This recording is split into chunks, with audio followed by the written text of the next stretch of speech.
Hey folks, it's Mars and this is a Dark Souls guide on how to get to the Painted World of Ariamis and to fight an optional boss called Crossbreed Priscilla. Now, the level inside the painting will probably be missed by many people because it's not quite obvious what you need to do to get into it. So the first thing you will need to do is get the Peculiar Doll, which is key to accessing the painting, which can only be found in the Undead Asylum where you started the game. To get back there, you will want to go to the Firelink Shrine and up an elevator where you will find the path that leads up to a crow's nest. The crow will take you back to the Undead Asylum, and from here you'll want to run back to the cell where you started the game. When you reach the hallway, you'll find that a knight's guarding it, and you can either dodge him or kill him, whatever you prefer. But just inside your cell there will be a corpse with the Peculiar Doll lying inside of it.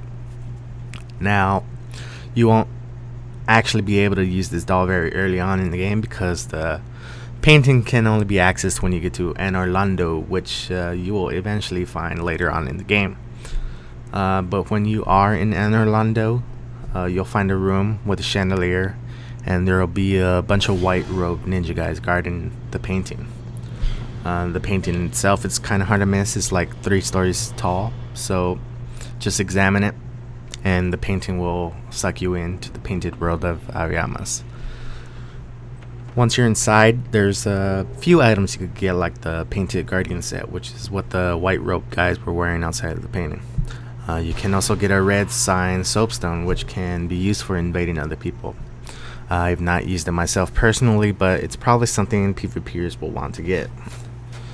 There's other various items like an acid pyromancy scroll, which can be used to weaken enemy weapons and armor, and there is also a red phantom you can fight called King Jeremiah. What you will want to do is reverse the hollowing, become human at the bonfire, and go to an area where there's tons of bodies impaled on spikes.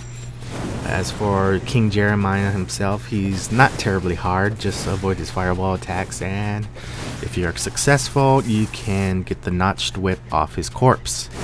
Note that you should probably kill this guy before you kill Priscilla, otherwise he will disappear after the boss is cleared. I should also mention there is a zombie dragon that is guarding a shield that has pretty good poison and bleed resist.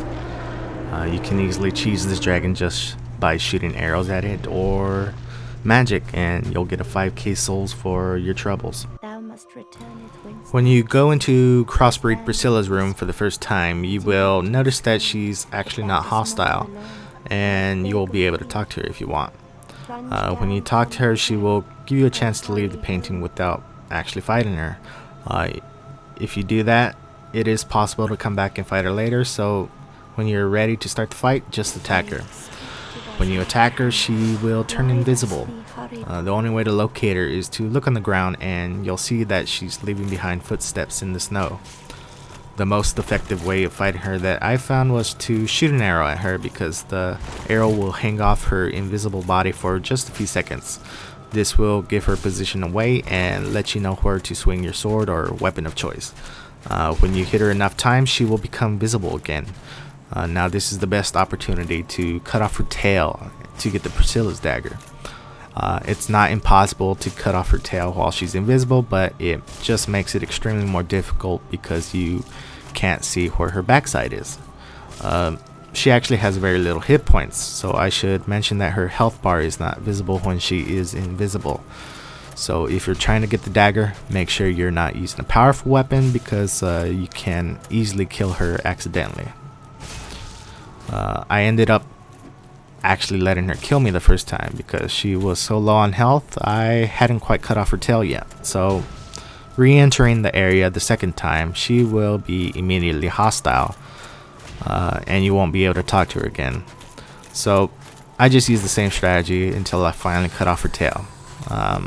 I know this video is heavily edited, so I will post another video of the fight if you actually want to see the full uncut version of this boss fight. If there are items I missed, please let me know. This is just a video from my first playthrough, so hopefully it helps people who did not actually know this area existed and or wanted to know how to kill this boss.